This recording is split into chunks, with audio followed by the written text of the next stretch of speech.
Jesus, I come to you, humbled by your grace. Jesus, I look to you, long to see your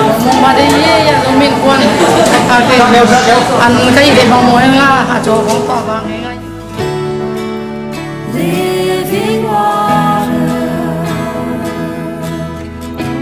pour over me, breath of heaven, breathe on me now, awaken my heart to know you more, awaken my spirit to hear your voice, awaken my soul to follow wholly after you.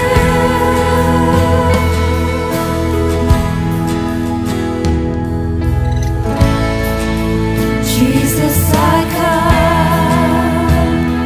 to you,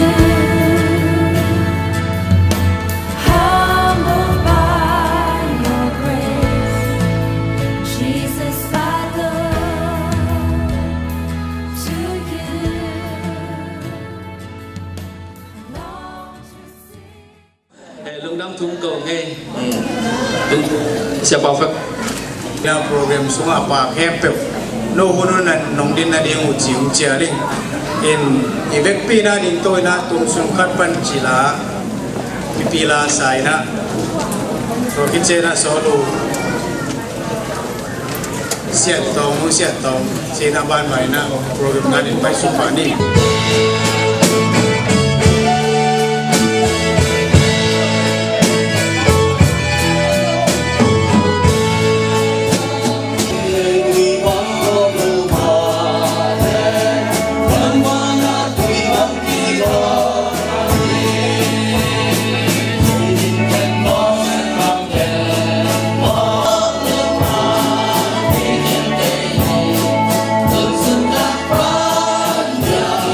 Yeah.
bây giờ mình quan